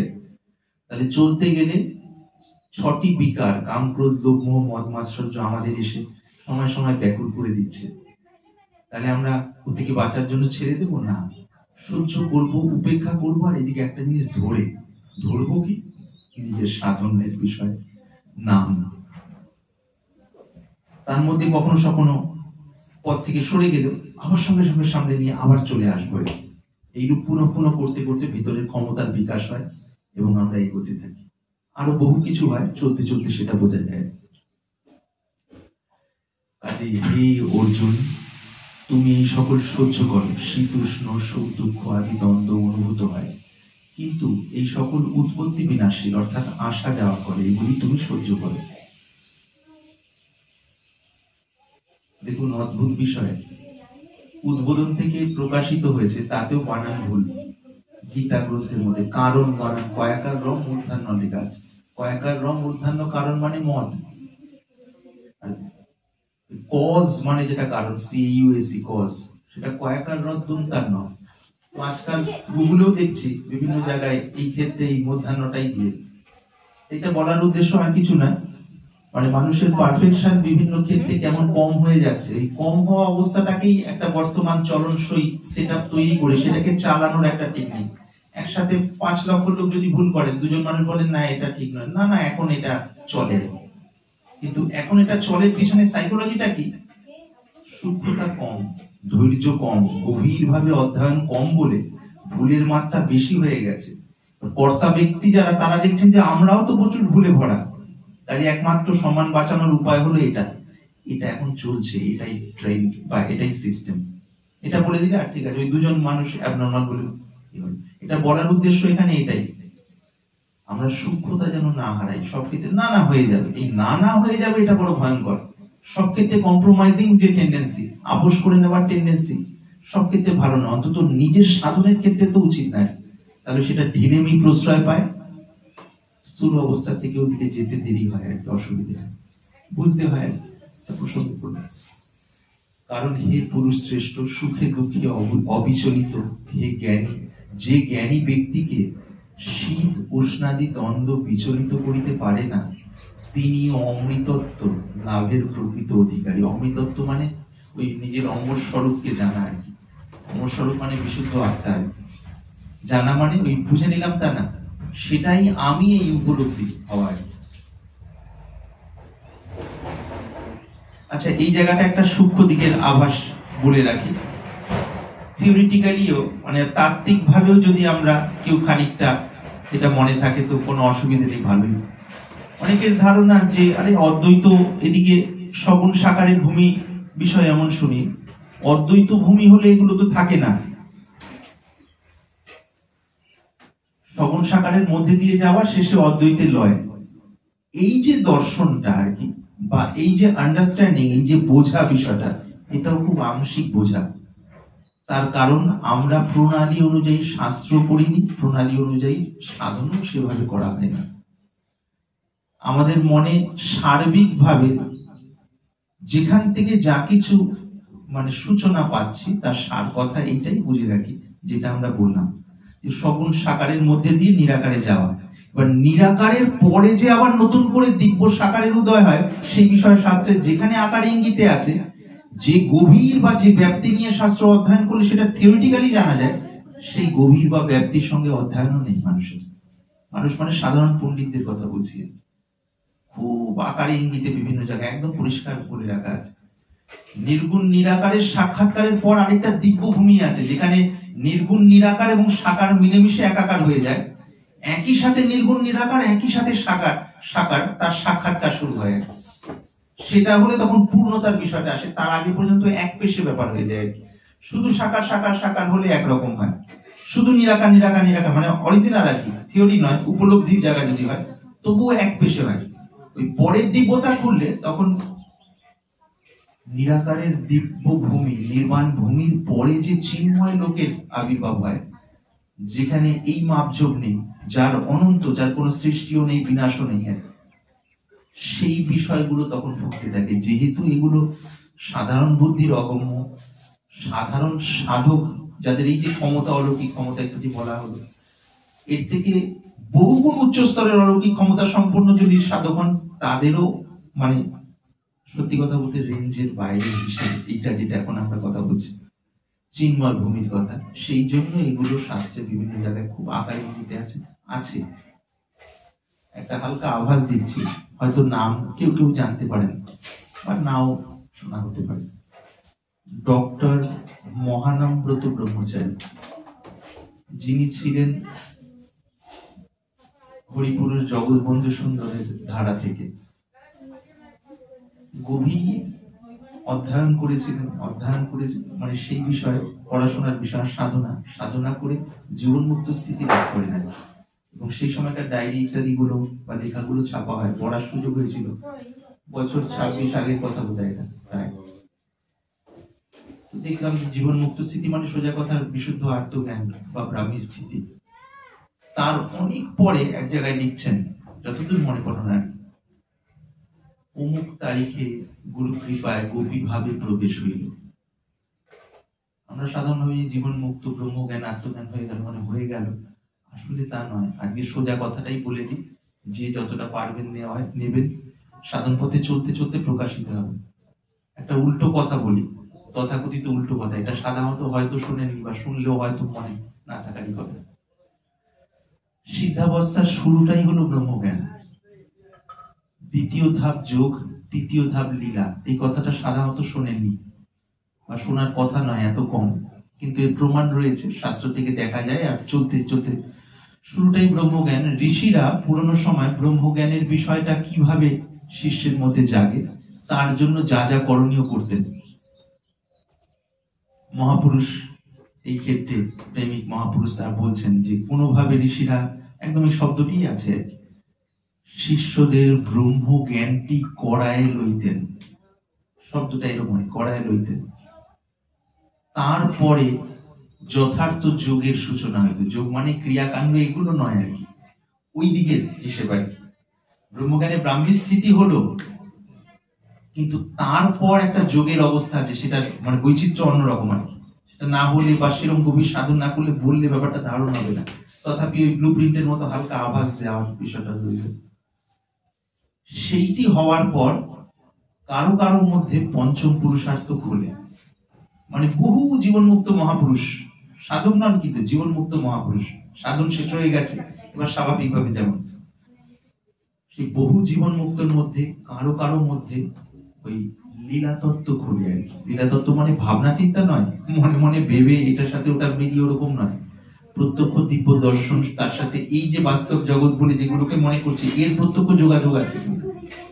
এবং এটাও জানবেন, এই যে ধ্যান ধারণা করা হচ্ছে, যে সবসময় চোখ বুঝে বুঝে ধ্যান ধারণা করব, ঠাকুর বা ঈশ্বর বা সেই পরমকে চোখ বুঝেই পেতে হবে, শুধু তাই নয়, অবস্থা বিশেষে বাইরে যেমন একে অপরকে আমরা দেখতে পাচ্ছি, অবস্থা বিশেষে সেই রকম দর্শন হতে পারে।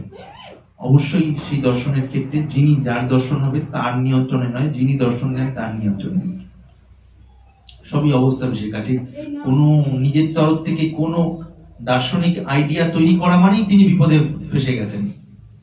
নিগমানন্দের নির্বিকল্প সমাধি হওয়ার পর, নিগমানন্দ পরমহংসদেব নির্বিকল্প সমাধি হওয়ার পর তার ভেতরে একটা ভাবনা আসলো, শুনেছি নির্বিকল্প সমাধি মানে সর্বত্র ব্রহ্মবোধ হওয়ার পর, শুনেছি কাশীতে মা অন্নপূর্ণা কাউকে অভুক্ত রাখেন না, যাই একবার দেখি।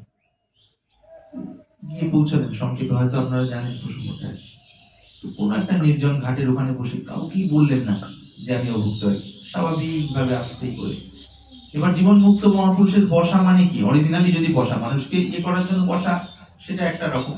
একা বসা মানেই ওই মূল মায়ের কোল, মায়ের কোল মানে সমাধিটাই তার মূল পুঁজি আর কি।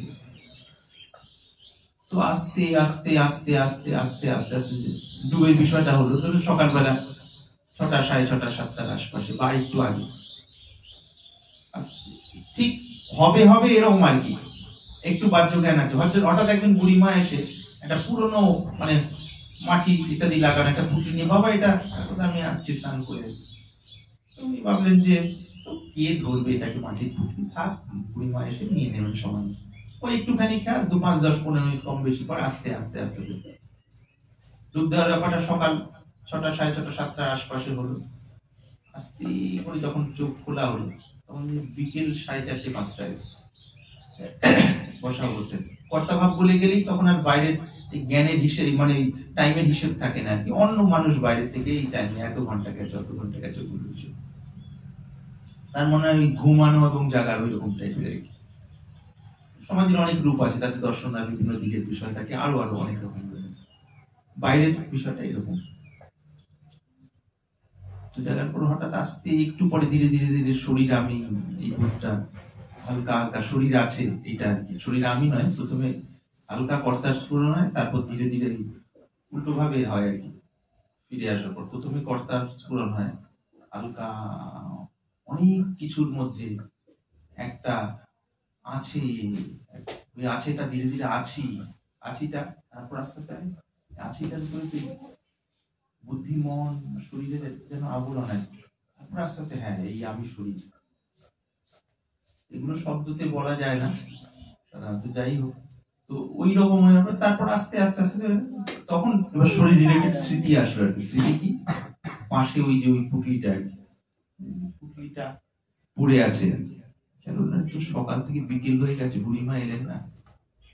এবার কিছুক্ষণ পর তীব্র খিদে আর কি, শরীরের ধর্ম খিদে, এতক্ষণ যেহেতু ডুব দেওয়ার ব্যাপারটা ছিল, আর খিদে অনুভব করার, প্রাণ একদম স্থির হয়ে গেছে, সুষুম্না প্রদান হয়ে গিয়ে প্রায় কেবলই কুম্ভকের অবস্থা আর কি, প্রাণ খরচা হচ্ছে না, খিদের ব্যাপার নেই।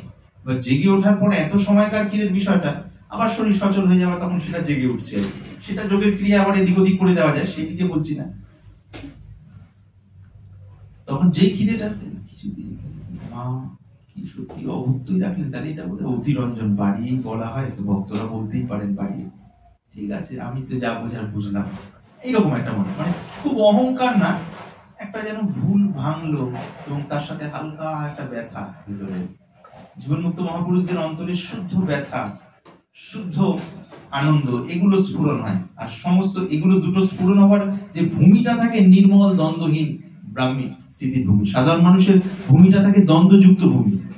দ্বন্দ্বের মূল কথা কি, এটা এরম ভাবে হওয়া উচিত নয়, কিন্তু এরম হলো, আমার মনের অবস্থা এমন থাকা উচিত নয়, কেন এমন আছে, এই সবগুলো দ্বন্দ্বের এক একটা রূপ আর কি। আর ওখানে উল্টো থাকে আর কি। আস্তে করে পাশে পুটলিটা আস্তে করে খুলে দেখছেন, পুটলি দেখা যায় শাল পাতা, পুটলির ভেতরে একটু শাল পাতা, বিচুলি বা কিছু দিয়ে ওইভাবে এতটুকু মতো আর কি। ওটা খোলার পর গরম গরম মিহিদানা আর কি, যেন মনে হচ্ছে সত্যি 1-1.5 ঘন্টা আগের ইয়ে করা আর কি, এবং সুগন্ধ আর কি। তখন মানে তখন মায়ের উদ্দেশ্যে যা হওয়ার, এনার মনে যা হওয়ার তাই হলো আর কি। তারপর আস্তে আস্তে আস্তে আস্তে চোখে জল এবং ওই মিহিদানা কিছু যতটা হলো খাওয়া হলো। তো এটা একটা দিকে, আরো অনেক কিছু আছে। তো ওই ঠাকুর শ্রীরামকৃষ্ণদেব বলতেন না, মানে অস্বীকার করতে নেই যে নিরাকার নিরাকার নিরাকার, সাকার নেই, এগুলো সব কল্পনা। এটা কল্পনা নয়, এটা যে ভাবছো তোমার নিজের কল্পনা। মানে হাসি হিসেবে বলছি, যেহেতু আমরা ওই নিজের জায়গায় দাঁড়িয়ে ক্যালকুলেশন করতে গেলেই গন্ডগোল আর কি। ক্যালকুলেশনের ভূমি হলো এইখানে, ওখানে এই ক্যালকুলেশনের কোনো কাজ নেই।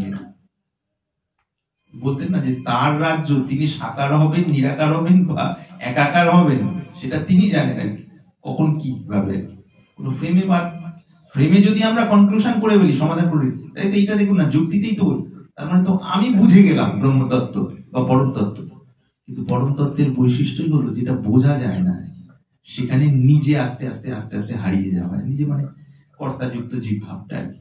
তখন যত যত টের পাওয়া যায় এটা অনন্ত, তখন স্তব্ধ হয়ে যায় আর কি। ওই গানের মধ্যে আছে, কালকে আমরা এখানে বললাম কি, মোর হৃদয়ের গোপন বিজন ঘরে একেলা রয়েছ শূন্য শয়ন পড়ে, এগুলো তো আছে।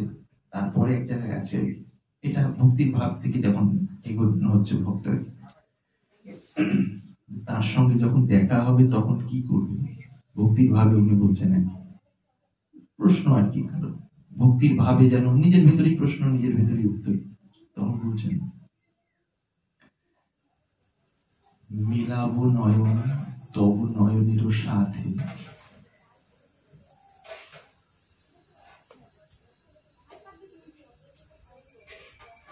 মিলাবো নয়ন তবু নয়নের সাথে।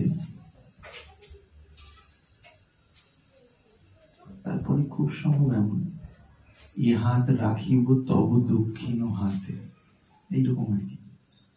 এই নয়ন মেলানো মানে এটা অদ্বৈতবাদের দৃষ্টিতে কি, ওই জীব আর পরমাত্মা যখনই সম্মুখ হলো, অর্থাৎ মাঝখান থেকে কর্তার ওই প্রহেলিকা চলে গেল আর কি, চোখ মেলানো এবং মুহূর্তে মিশে যাওয়া আর কি, এই হলো জ্ঞান পথে আর কি। আর ভক্তি পথে চোখ মেলানো, মুহূর্তে পরম শুদ্ধ হয়ে যাওয়া, শুদ্ধ হলে এবার অনন্ত লীলা খুলে গেল, তার বৈচিত্র্য আর কি।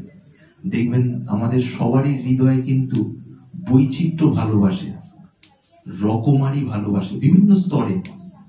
সেই রকমারি চূড়ান্ত স্তর হচ্ছে ওই লীলার বিকাশ আর কি। সেই লীলা কিন্তু মানব দ্বারাই যে পরিবেশিত বিভিন্ন জায়গায় লীলা হয়, সেটা দেখলে তার কোনোভাবেই অনুমান করা যাবে না আর কি। সেই জন্য এটা কিছু সংকেত আর কি। যদি কারো ওই লীলা, পালা, কীর্তন, শ্রবণ বা ইত্যাদি ইত্যাদি অভ্যাস থাকে, খুব ভালো। তো ওই সময় অন্তর্মুখী, কিছুটা অন্তর্মুখী সাধক ভক্তরা কি করে, শুনছি কিন্তু ভেতরে ভেতরে আস্তে আস্তে স্মরণ মানে নাম স্মরণ। যারা শাসি তারে পড়ে, কেউ মালা ইত্যাদি, সবের যেমন নকল হয়, মালা যেমন নকল হয়, আবার নকল যার থেকে হয়েছে আসলও আছেন। অনেক মহাপুরুষ হয়েছে যারা মালা জপের বিপদ দিয়ে সিদ্ধ হয়েছেন, এখনো আছেন। তো ওই করতে করতে হঠাৎ করে লীলা স্ফুরণ হয়। অসীমানন্দজির জীবনের একটা ঘটনা বলি, মানে ভেতরের কিরকম হয় আর কি। অসীমানন্দজি হচ্ছেন নাম অন্নদা চক্রবর্তী, খুব সম্ভব তখন এই দিকেই রামচন্দ্রপুর, রঘুনাথপুর, পুরুলিয়া ওই অঞ্চলিক আর কি। তিনি সুভাষ বোসের সঙ্গে কাজ করেছিলেন, নেতাজি সুভাষচন্দ্র বোসের সঙ্গে স্বাধীনতা সংগ্রামের ওই কাজগুলো করতেন। আর এদিকে সাধন পেয়েছিলেন কিরণচন্দ্র দরবেশ, অর্থাৎ কিরণচন্দ্র চট্টোপাধ্যায় গোসাইজির শিষ্য কাছ থেকে। অসীমানন্দজি সিদ্ধাবস্থা লাভ করে গিয়ে পড়া শান্তি এবং প্রেম ভক্তি লাভ করেছিলেন। তো কোনো একটা সভায় বক্তব্য রাখছেন, তার প্রচুর মানে বাহ্যিক ভাবেও পরিশ্রমের জীবন ছিল আর কি। দেশ স্বাধীন হওয়ার জন্য ইংরেজদের সময় অনেক পরিশ্রম করেছেন। সুভাষ বোসের সাথে একই সাথে বিভিন্ন জায়গায় গিয়ে বহু কাজ করা, অনেক কষ্টের, বাহ্যিক ভাবে কষ্টের জীবন। তার বিখ্যাত বই আমার জীবন তার মেয়ে লিখেছেন আর কি, ভারতী দিয়ে। তো সেই অসীমানন্দজি এক জায়গায় বলছেন আর কি, কোন একটা সবাই বলতে বলতে যীশু খ্রিস্ট বিষয়ে কিছু কথা বলেন কেউ, কোন ফাদারের। অসীমানন্দজি পরে বলেন যে ফাদার, আমার মনে হচ্ছে তার যে চোখের যে অশ্রু, সেটা কষ্টের নয়, সেটা প্রেমের। ফাদার এই বিষয়ে কিছু বলেন না বা ইত্যাদি ইত্যাদি। তখন ফাদার একটু সম্মান করে বলেন, ঠিক আছে, আপনি আরো ভালো করে বলুন। তো ফিরে, এটা সত্যি ঘটনা। যতদূর মনে পড়ে অসীমানন্দজি সেই রাত্রে ওই জায়গা থেকে ফিরে আসেন, তো একটু বিশ্রাম যা করার, তো একটা সময় পর আস্তেই করে ডুব দেওয়ার ব্যাপারটা দিকে হয়। ডুব দেওয়ার ব্যাপারটাকে একটা সংকল্প তুলে দেওয়া, এটা নিয়ম আর কি। সমাধি যদি কারো হয়, তখন সৃষ্টির যে কোনো জিনিস ইচ্ছা মাত্র জানতে পারা যায়, সময় লাগে অন্তত মানে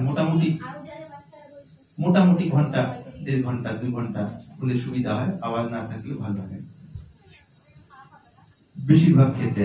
তার কারণটা আর কিছুই না, সমাধি মানে সর্বত্র ছড়িয়ে থাকা বিশ্ব চেতনা আর কি। মনের একটা সংকল্প ধ্যানের অবস্থায় তুলে দিয়ে এবার সেই সংকল্প থেকে মুক্ত ডুবে গেলে ওই লীলাটা প্রকাশ হয় আর কি, যেটা রিয়েলিটি সেটা সামনে আসে আর কি।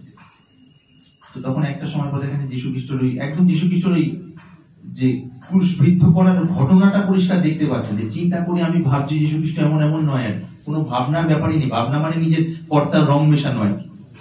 জাস্ট ধ্যানের গভীর অবস্থায় ডোবার একটু আগে সংকল্প তুলে ভেতরের কথা আর কি বলেন না বেশিরভাগের। বলার কারণে অনেক মানুষ শুনে আবার অসন্তুষ্ট আর কি। অনেকে ওই সংকল্প তুলে ডুব দেওয়ার ব্যাপারটা হলো আস্তে করে কর্তা লয় হয়ে গিয়ে নাম মাত্র একটা আস্বাদন করার জন্য থাকে আর কি। পুরোপুরি লয় বলে লীলা আস্বাদনে থাকে না, কেউ সামান্য একটা থাকে, কাম ক্রোধ লোভ মোহ মাৎসর্যের বোঝা নেই।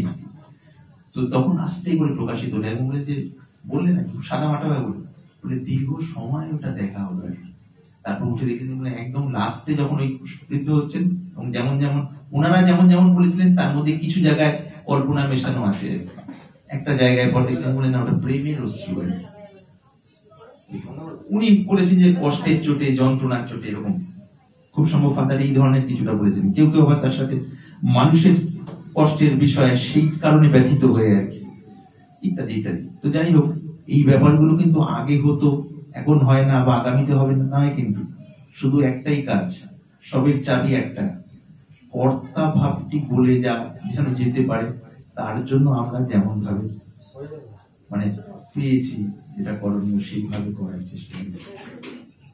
আর এগুলো কাম্য নয়, এগুলো প্রসঙ্গক্রমে আপনি আসতে থাকে সময় অনুযায়ী। যাক, আমাদের কথা মোটামুটি এগিয়ে এবার শেষের দিকে যাই।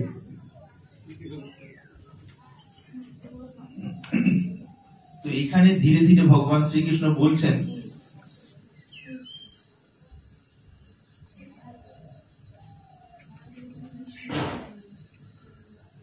যে হে পুরুষ শ্রেষ্ঠ অর্জুন, সুখ দুঃখে অবিচলিত যে জ্ঞানী ব্যক্তিকে শীত উষ্ণ আদি দ্বন্দ্ব বিচলিত করিতে পারে না, তিনি অমৃতত্ব লাভের প্রকৃত অধিকারী হন। এটা সত্য আর কি, এবং সেই সাপেক্ষে এই কথাগুলো। তো আমরা এখান থেকে এইটি বুঝবো, ওই যে দ্বৈত অদ্বৈত নিয়ে যেটা কথা হচ্ছিল, নিজের স্থূল জীব ভূমি থেকে যেই গভীর দিকে যেতে থাকবো, তখন আর দ্বৈত অদ্বৈতের এই বিষয়গুলো থাকছে না। আর স্থূল জীব ভূমিতে দাঁড়িয়ে যে আমরা সমস্যা বা সংশয়, আরে এই সমস্যা না গেলে আমি লাগবো কি করে, আমি ঠিক এই ভাবের মানুষ, কিন্তু এখানে তো ঠিক অন্য ভাবের সাধন খানিকটা, তাহলে আমি আবার ওই দিকে ওই ট্র্যাকে চলে যাব না তো। এগুলো সবই মনের ভুল ভুলাইয়া, গভীরে গেলে সব মিলেমিশে একাকার। তারপর যে স্তর থেকে বৈচিত্র্য হয় সেটা অনেক দূরের বিষয়, সেখানে স্থূল দ্বন্দ্ব কিছু থাকে না, বৈচিত্র্য আস্বাদন ইত্যাদি। তো যাই হোক, আমাদের মোটামুটি আপাতত আর এগোচ্ছি না, এদিককার হিসেবে সংক্ষেপ করছি। অল্প কয়েকটা শ্লোক পড়া হলো, আর প্রাসঙ্গিক যেমন যেমন এলো সেগুলো। 15 নম্বর শ্লোক সাংখ্য যোগের। হ্যাঁ, বল। হ্যালো।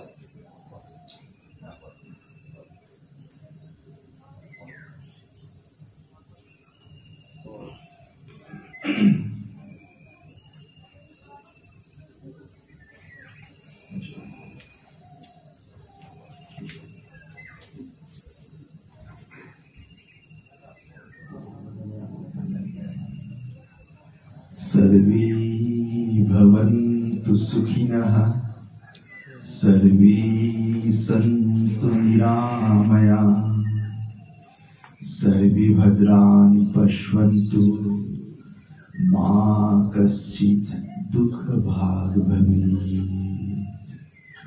ॐ शान्ति शान्ति शान्ति। हरि ओम।